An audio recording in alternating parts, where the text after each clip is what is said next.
1738년 5월 24일 웨슬레 목사님이 회심한 날입니다. 그래서 웨슬레 회심 기념일이기도 한 거죠. 자, 그래서 오늘은 요한 웨슬레 목사님의 생애를 통해서 함께 은혜를 나누고자 합니다. 세 단락으로 나누겠습니다. 성장과정, 그리고 미국 선교사로 파송받고 초기 사역, 그 다음에 성령 받고 난 다음에 정말 놀라운 그런 영국의 성령운동을 일으킨 그런 사역, 요 3단계로 나눠서 말씀을 전하도록 하겠습니다. 1703년 6월 17일 영국 링컨주 웨스에서 19자녀 중에 15번째 자녀로 태어났습니다. 아버지 사무엘 웨슬리 목사님, 영국 국교회 목사님이었죠. 어머니 수산나 여사, 청교도 목사 애네 슐리의 24번째 따님이었습니다. 그때는 아마 굉장히 자녀들을 많이 낳았던 것 같아요. 나도 자라면서 죽고 그래가지고 그래서 이게 자녀를 많이 낳은 것 같습니다. 자, 그런데 아버지도 목사님, 할아버지도 목사님, 증조할아버지도 목사님. 그러니까 웨슬레 목사님은 4대째 목사 집안이에요. 양가가 다 그래요. 그러니까 외가 친가가 다 영적으로 기독교 집안의 영성이 합쳐져서 하나의 믿음의 강물을 이뤄낸 거예요. 자, 부친 사무엘 웨슬리 목사님 72세에 생을 마감하는데요. 여러분, 마지막 자녀들에게 믿음의 유언을 했어요. 야곱이 마지막 임종할 때 자녀들을 축복하며 임종했잖아요. 여러분, 우리들의 마지막이요 아름답기를 바라요. 자녀들에게 믿음의 유언을 할 수 있게 되기를 바라요. 우리의 마지막에 임종의 축복이 예언이 되기를 바라요. 웨슬레 목사님에게 뭐라고 아버님께서 믿음의 유언을 하셨는고 하니, 내심의 증거, 아들아, 내심의 종교, 이것은 그리스도의 유일한 실제이다. 그래서 웨슬레 목사님은 내심의 변화, 내심의 확증, 이걸 굉장히 강조했어요. 그러니까 겉으로 예수 믿는 게 중요한 게 아니라 내적으로 우리가 예수 그리스도를 믿는 믿음의 확실함이 있어야 돼. 확실한 증거가 있어야 돼. 확실한 변화가 있어야 돼. 여러분, 아버지의 유언이 예언이 된 줄로 믿습니다. 그러니까 하나님께서 이루어 주시는 거죠. 동생 찰스 웨슬레 목사님 뭐라고 마지막 유언했느냐? 굳세라 찰스야, 복음은 이 땅에서 부흥할 것이다. 나는 보지 못하나 너는 보게 될 것이다. 믿음으로 유언했는데 여러분, 예언이 된 줄로 믿습니다. 찰스 웨슬레 목사님 찬양 사역자로요 얼마나 크게 쓰임을 받았습니까? 얼마나 많은 찬송가를 작곡을 하고, 그래가지고 여러분 영적 운동에 얼마나 크게 기여를 했습니까? 그러므로 여러분, 우리의 자녀들에게 믿음의 말을 하시기를 바랍니다.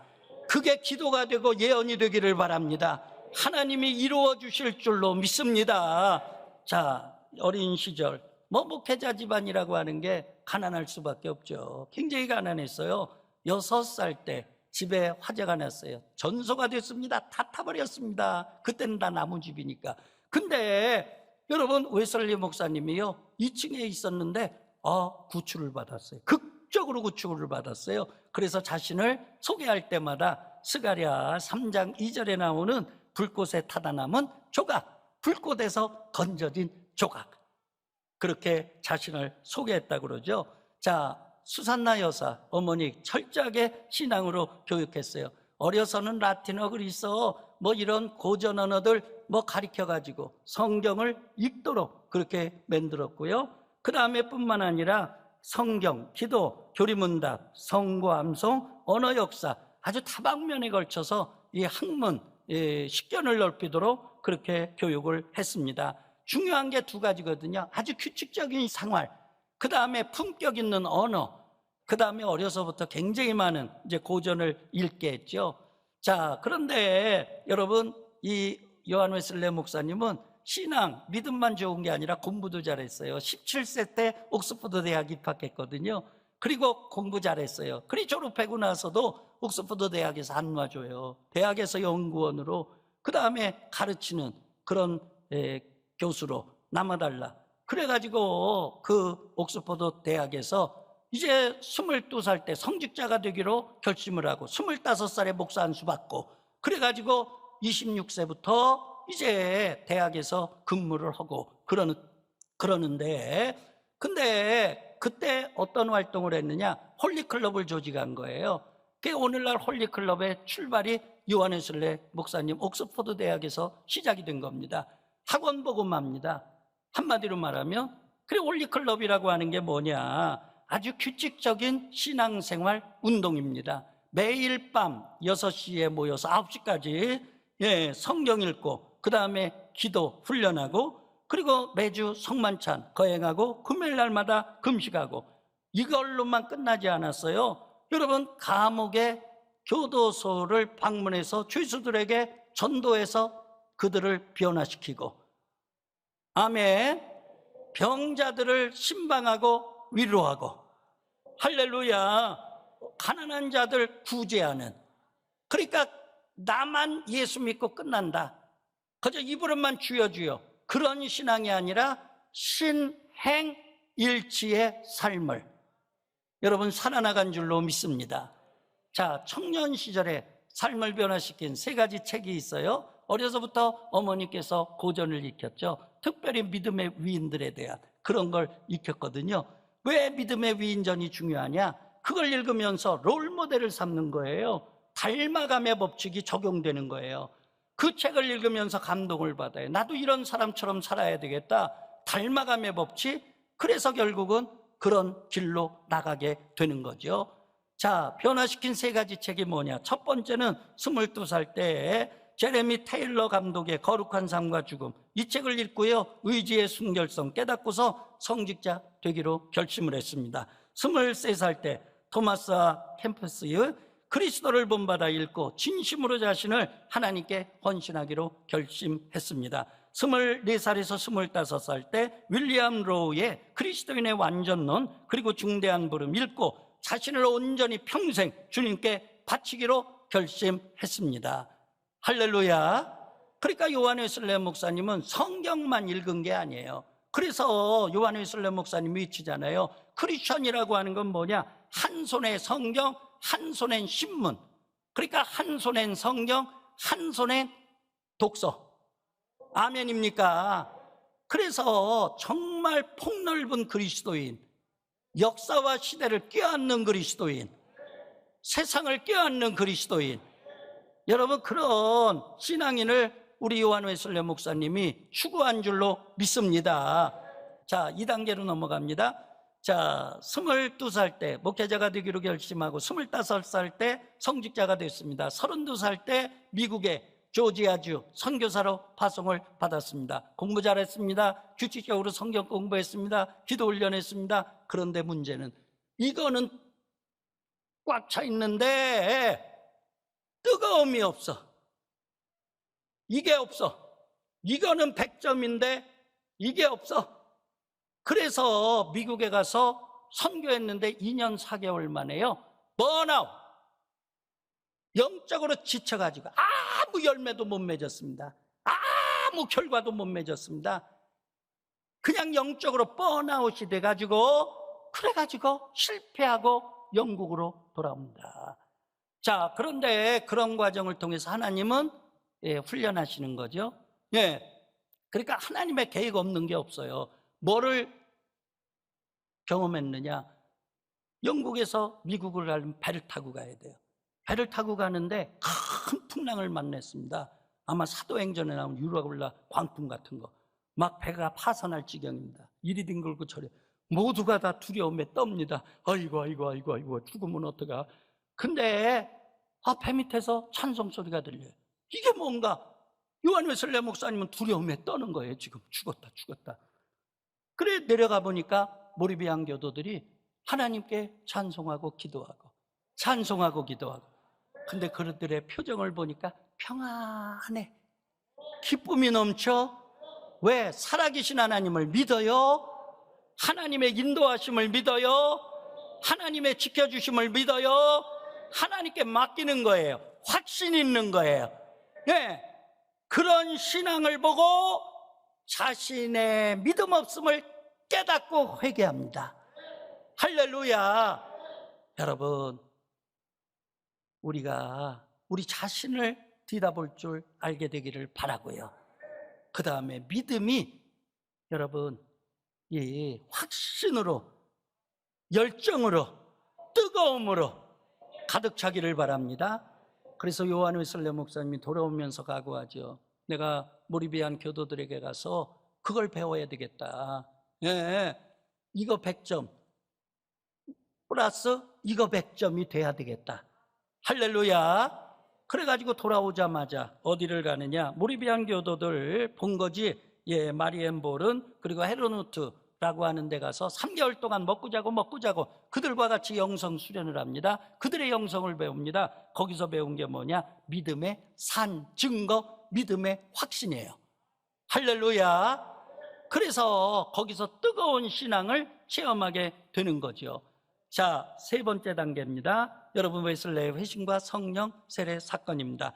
자, 웨슬레의 삶 속에 아주 빼놓을 수 없는 두 가지 사건이 있어요. 첫 번째는 1738년 5월 24일 바로 8시 45분 예, 올드스케이트를 걷다가 수요일이에요.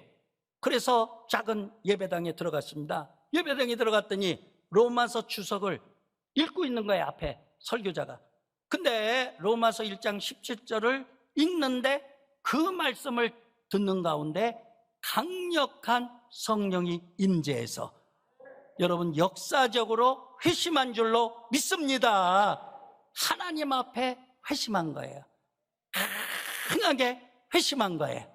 그래서 내심의 증거, 내심의 종교라고 하는 걸 체험하게 되는 거예요. 할렐루야. 그러니까 그걸 가리켜서 성령 체험이라고 그러죠. 자, 두 번째입니다. 1739년 1월 1일 어떤 사건이 있냐? 피터 레인 집회에 참석을 했어요. 은혜를 받았어요. 저녁에 집회가 끝났습니다. 은혜 받은 사람들이 안 가요. 거기서 찬송하고 기도하고 찬송하고 기도하고. 그러니까 뭐 집회가 늦게 끝나도 11시면 끝나겠죠.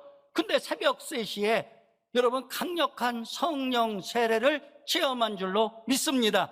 성령의 기름 부음을 체험한 줄로 믿습니다.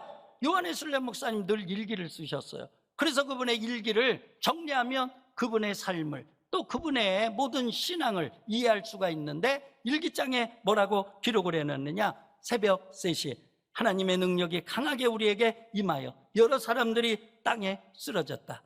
아마 성령의 강권적인 역사 앞에 이제 쓰러져가지고 진동하고 입신도 하고 할렐루야. 웨슬레 목사님도 쓰러져서 진동하고 아멘입니까? 예, 얼마 후에 평정을 회복했을 때 우리는 한 목소리로 하나님의 주되심을 찬양했다. 아멘입니까? 그러니까 1738년 5월 24일은 성령을 체험한 거고 1739년 1월 1일은 성령의 기름 부음을 받은 거예요. 근데 놀라운 사실은요, 그 전에는요 사역의 열매가 없어요. 열심으로 했습니다. 규칙적으로 했습니다. 이 규범으로 보면 100점입니다. 근데 열매가 없어요. 근데 성령 세례 받고 나니까 놀라운 사실은요, 뜨거운 가슴을 가지고 거리에 나가서, 공원에 나가서, 탄광촌에 나가서 복음을 전하는데 놀라운 사실은요, 성령의 역사가 일어나요. 말씀을 듣는 가운데 엉엉 우는 사람이 있어요. 회개의 영이 임하니까 막 가슴을 치며 나뒹구는 사람이 있어요. 여러분, 어떤 여인은요 말씀 듣다가요 악령이 역사하니까 막 소리를 지르고 발악을 하다가 펑 넘어져요. 찬송하고 기도하니까 악령이 떠나가요. 평안을 되찾아요. 하나님을 찬양해요. 놀라운 사실은요, 말씀은 듣는 가운데 질병이 떠나가요. 병마가 떠나가요. 수많은 사람이 예수 그리스도께로 와요. 술주정뱅이가 회개를 해요. 여러분, 도박에 취한 자가 여러분 도박을 끊어요. 새로운 삶을 살아요. 음란과 방탕의 삶을 살던 자가 여러분 변화되는 거예요. 수많은 창녀들이 왔다가 구경하러 왔다가 여러분 성령 받고 회개하고 여러분 그 삶을 청산하고 훌륭한 크리스찬으로 변하고 여선교회 회원이 되고 할렐루야. 여러분, 놀라운 성령의 역사가 그때부터 일어난 줄로 믿습니다. 그러니까 요한 웨슬레 목사님, 여러분 성령 받고 난 다음, 성령 받기 전 완전하게 바뀌어진 거죠. 자, 그런데 요한웨슬레 목사님 뭐 말하자면 끝도 없고요. 다 전할 수 없어요. 이제 결론적으로 말씀을 드리자면 개인적 구원으로, 개인적 성화로 끝난 게 아니에요. 요한웨슬레 목사님의 훌륭한 점이 뭐냐? 개인적인 성화가 사회적 성화로 열매 맺게 하신 거예요. 개인적인 구원이 사회적인 구원으로 열매 맺게 하신 거예요. 이게 균형 잡힌 신앙입니다. 우리 교회가 그것까지 나가야 될 줄로 믿습니다. 한국 교회가 개인적 구원은 뛰어난데 사회적 구원, 사회적 성화가 약해요. 그러니까 세상에서 비난받는 거거든요. 세상에서 욕 얻어먹는 거거든요. 세상 사람들이 볼 때 나더러 주여 주여만 하지 하나님의 사랑 없어, 하나님의 말씀대로 안 살아. 그러니까 굉장히 웃기는 거예요. 그들이 볼 때는. 그러니까 그들이 볼 때는 굉장히 어처구니 없는 종교야. 이해가 안 되는 종교야. 여러분, 그렇지 않아요. 여러분, 기독교 2000년의 역사는, 올바른 신앙은요 사회에서 인정받았어요. 할렐루야. 시대와 역사 속에서 왕따당하지 아니했어요. 선도한 줄로 믿습니다. 앞에서 이끌어 나간 줄로 믿습니다.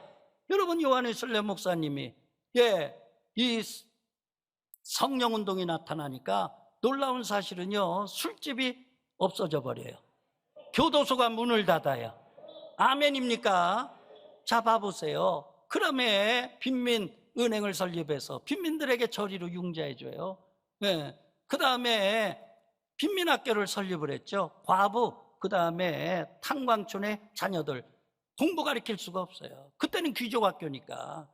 빈민학교를 설립해서 교육 혜택을 받지 못하는 그런 서민들, 빈민층들에게 교육의 혜택을 주고, 그 다음에 교도소 선교를 하는데 교도소에 가서 예수 그리스도를 전하고 그들의 삶을 변화시키는데, 그런데 그들의 자녀 어떡할 겁니까? 장기수들의 자녀 어떡할 겁니까?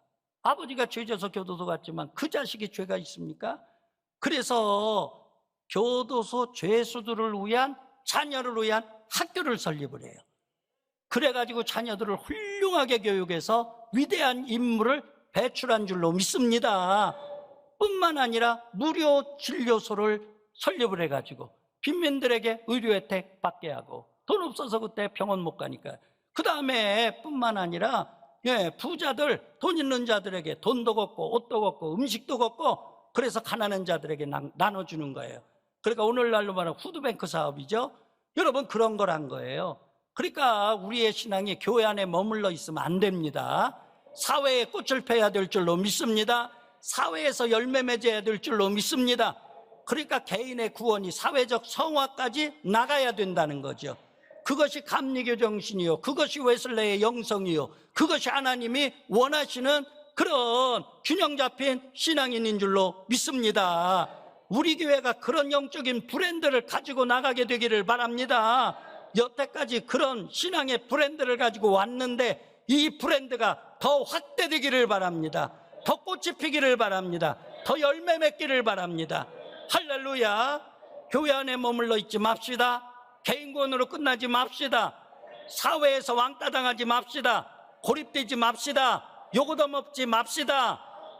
엉뚱한 종교 집단이라고 매도되는 일 하지 않기를 바랍니다. 사회에서 인정받기를 바랍니다. 빛이 되기를 바랍니다. 앞서가기를 바랍니다. 그러면 우리가 하나님의 뜻을 이루게 될 줄로 믿습니다. 여러분, 우리가 그 전통 위에 서 있다고 하는 거 정말 자랑스럽게 여기고, 우리가 부족해서 실천하지 못하고 우리가 부족해서 적용하지 못해서 그런 거지. 웨슬레의 영성, 웨슬레의 구원론이라고 하는 것, 참 가르침이 깊다고 하는 사실을 다시 한번 마음에 새기게 되기를 소망합니다. 이제 정리합니다. 평생 몇 마일 돌아다니면서 말을 타고 전도하셨는고 하니 25만 마일을 전도하고 다니셨어요. 몇 번 설교했느냐? 42,400번 설교하셨어요. 몇 명 결신했느냐? 12만 명 예수 믿게 하셨어요. 목회자 몇 명 영국에서만 배출했느냐? 294명 배출했어요. 19명의 선교사를 파송했습니다. 남긴 위대한 명언이 있어요. 그걸 한번 함께 읽어보도록 그렇게 하겠습니다. 다 같이요. 나에게 죄 외에는 아무것도 두려워하지 않고 오직 하나님만 두려워하는 100명만 달라. 그러면 세상을 뒤흔들어 놓을 것이다. 이런 사람 100명만 있다면 이 땅 위에 사탄의 왕국을 무너뜨리고 하나님의 나라를 세울 것이다. 할렐루야. 여러분, 사도행전에 크리스찬들을 뭐라고 그랬느냐? 세상을 뒤엎는 사람들, 죽음을 뒤엎고 불의를 뒤엎고 그 다음에 음란을 뒤엎고 그 다음에 영적인 그런 죽음을 뒤엎는, 아멘입니까? 그게 세상을 뒤엎는, 잘못된 문화, 잘못된 가치를 뒤엎는 자가 크리스찬들이에요. 우리가 그런 자가 됐으면 좋겠어요. 할렐루야.